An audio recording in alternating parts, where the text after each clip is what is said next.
आप सभी का स्वागत है हमारे YouTube चैनल CGG के यादों में। तो आज की इस वीडियो में हम बैंकिंग रेगुलेशन अधिनियम 1949 से प्रश्न लाए हैं। तो एक भाग डल चुका है 20 प्रश्न का, तो जो लोग देखे नहीं हैं जा कर के देख लीजिएगा। ये दूसरा भाग है, ठीक है। इसमें भी 20 प्रश्न कवर करने वाले हैं, जो कि एग्ज़ाम के लिए बहुत ही महत्वपूर्ण है, ठीक है। तो बिना देरी किए चलते हैं आज के पहले प्रश्न की ओर। आज का पहला प्रश्न देख लेते हैं। निम्न में से अचल संपत्ति का पहचान करें। तो इसमें से कौन सा अचल संपत्ति है उसको बताना है आपको। मोटर गाड़ी दिया है, नकदी, भवन, इनमें से कोई नहीं। तो इसका सही आंसर हो जाएगा ऑप्शन सी हो जाएगा भवन। भवन को अचल संपत्ति कहा गया है, ठीक है। इसको याद रखना, अचल संपत्ति क्या है या किसको कहा जाता है, ऐसा प्रश्न आएगा, ठीक है। तो भवन को अचल संपत्ति कहा गया, ठीक है। अगला प्रश्न देखते हैं। स्थायी संपत्ति में शामिल किया जाता है। तो स्थायी संपत्ति में किसको शामिल किया जाता है? देनदार, पेटेंट, लेनदार, रोकड़। तो इसका सही आंसर हो जाएगा ऑप्शन बी हो जाएगा पेटेंट, ठीक है। स्थायी संपत्ति में पेटेंट को शामिल किया जाता है। अगला प्रश्न देखते हैं। नाशवान संपत्तियों में शामिल नहीं है। तो नाशवान जो संपत्तियां होती है उसमें शामिल कौन से नहीं है? तो ख्याति दिया है, खाना दिया है, जीवित पशु, डी इनमें से कोई नहीं। तो इसका सही आंसर हो जाएगा ऑप्शन ए हो जाएगा ख्याति। ख्याति जो है नाशवान संपत्तियों में शामिल नहीं है, ठीक है। बाकी ये खाना है, जीवित पशु है, यह शामिल है ना। अगला प्रश्न देखते हैं। अस्थायी संपत्ति नहीं है। तो अस्थायी संपत्ति कौन से नहीं है इसमें से उसको बताना है। विनियोग, रोकड़, भवन, इनमें से कोई नहीं। तो इसका सही आंसर हो जाएगा सी भवन, ठीक है। भवन जो है अस्थायी संपत्ति नहीं है। यह क्या है? तो यह अचल संपत्ति है, ठीक है। भवन जो है अचल संपत्ति में आता है। अगला प्रश्न देख लेते हैं। चिट्ठा का क्या अर्थ होता है? चिट्ठा का क्या अर्थ होता है?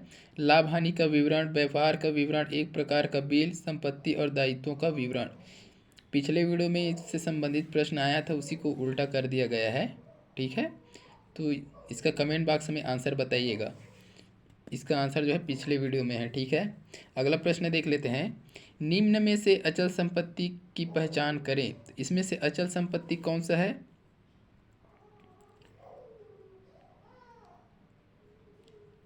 ये प्रश्न रिपीट हो गया, इसको छोड़ दीजिए, ठीक है ना। अगला देख लेते हैं। चालू दायित्व किसे कहा जाता है? तो चालू दायित्व किसे कहा जाता है? ऑप्शन देख लेते हैं। 2 वर्ष के भीतर भुगतान किए जाने वाले दायित्व, 1 वर्ष के भीतर भुगतान किए जाने वाले दायित्व, 1/5 के भीतर भुगतान किए जाने वाले दायित्व, और डी दिया है इनमें से कोई नहीं। तो इसका सही आंसर हो जाएगा ऑप्शन बी हो जाएगा 1 वर्ष के भीतर भुगतान किए जाने वाले दायित्व।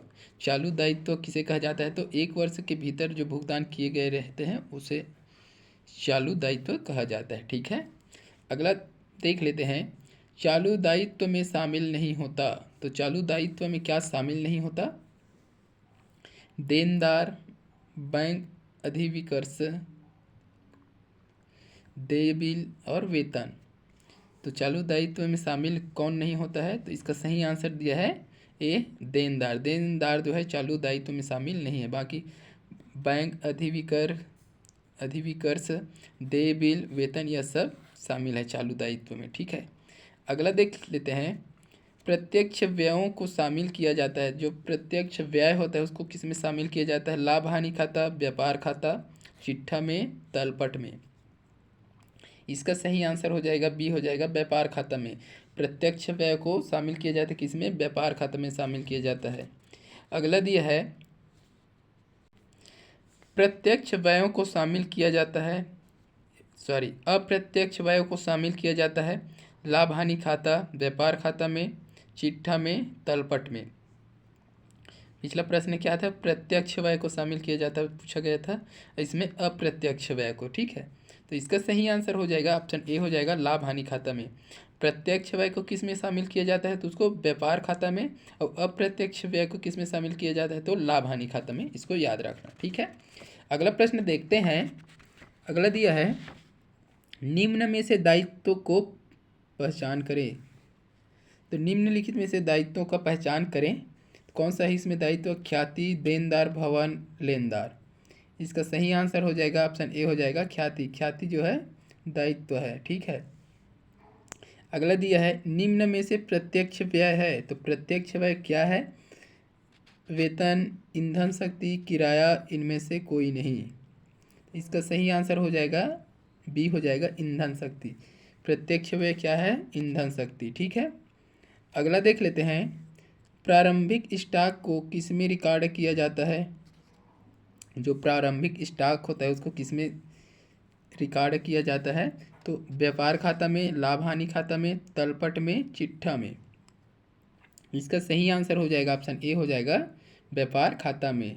प्रारंभिक जो स्टॉक होता है उसको व्यापार खाता में रिकॉर्ड करके रखा जाता है, ठीक है। अगला प्रश्न देख लेते हैं मजदूरी किस तरह का व्यय है? जो मजदूरी होता है वह किस तरह का व्यय है? तो अप्रत्यक्ष व्यय, अवैधानिक व्यय, प्रत्यक्ष व्यय, इनमें से कोई नहीं। जो मजदूरी, अगर कोई कंपनी है तो उसमें मजदूर लगता है, उसका तो भुगतान करना ही पड़ेगा, तो व्यय हो रहा है उसमें भी, तो किस प्रकार का व्यय में आएगा उसको पूछा गया है, तो यह प्रत्यक्ष व्यय में आएगा, ठीक है। तो इसका सही आंसर सी हो जाएगा प्रत्यक्ष व्यय, ठीक है। अगला देख लेते हैं बिक्री को किस खाते में रिकॉर्ड किया जाता है? तो जो बिक्री होते हैं उसको किस खाते में रिकॉर्ड किया जाता है? व्यापार खाता, लाभ हानि खाता, तलपट में और चिट्ठा में। तो इसका सही आंसर हो जाएगा ऑप्शन ए हो जाएगा व्यापार खाता। जो भी बिक्री होता है उसको व्यापार खाता में रिकॉर्ड किया जाता है, ठीक है। अगला प्रश्न देखते हैं व्यापार खाता के कितने पहलू होते हैं? तो जो व्यापार खाता होता है उसके कितने पहलू होते हैं उसको पूछा गया है। एक दिया है, 2, 3, 4। इसका सही आंसर हो जाएगा ऑप्शन बी हो जाएगा 2, ठीक है। व्यापार खाता के कितने पहलू हैं? तो 2। कौन कौन से 2 हैं वो आगे देखेंगे, ठीक है। व्यापार खाता के डेबिट पहलू में किसको रिकॉर्ड किया जाता है? तो डेबिट पहलू, ठीक है। तो व्यापार खाता के जो 2 पहलू होते हैं उसमें से एक क्या है? डेबिट पहलू है, ठीक है। तो उसमें किसका रिकॉर्ड किया जाता है? अंतिम रहतिया, बिक्री, प्रारंभिक रहतिया, इनमें से कोई नहीं। इसका सही आंसर हो जाएगा ऑप्शन सी हो जाएगा प्रारंभिक रहतिया, ठीक है। अगला देख लेते हैं प्रेषण भर भेजा गया माल को किस खाता में शामिल किया है? प्रेषण पर भेजा गया माल को किस खाता में शामिल किया गया है? तो लाभ हानि खाता, व्यापार खाता, चिट्ठा में, तलपट में। तो इसका सही आंसर हो जाएगा ऑप्शन बी हो जाएगा व्यापार खाता में। प्रेषण पर भेजा गया माल को व्यापार खाता में शामिल किया गया है, ठीक है।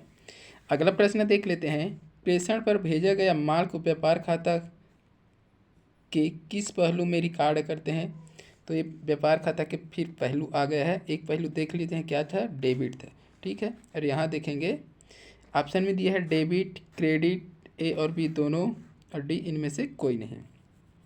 तो इसका सही आंसर हो जाएगा ऑप्शन ए हो जाएगा डेबिट, इसको भी डेबिट में, ठीक है। और व्यापार खाता का दूसरा पहलू क्या है? तो वो क्रेडिट है, ठीक है। डेबिट और क्रेडिट हो गया याद दोनों का। अगला प्रश्न देख लेते हैं और इस वीडियो का लास्ट प्रश्न है वापस भेजे गए माल को कहाँ रिकॉर्ड किया जाता है? अगर कोई माल वापस कर दिया गया है उसको कहाँ पर रिकॉर्ड करके रखा जाता है? लाभ हानि खाता, व्यापार खाता, चिट्ठा में, तलपट में।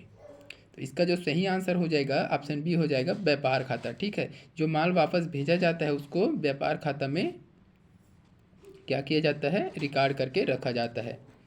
तो आज की इस वीडियो में बस इतना ही। वीडियो अच्छी लगी हो तो वीडियो को लाइक कर दीजिए, शेयर कर दीजिए। आगे की वीडियो देखने के लिए चैनल को सब्सक्राइब कर लीजिए। जल्द हम मिलते हैं अगले भाग के साथ इसके। फिलहाल के लिए जय हिंद, वंदे मातरम।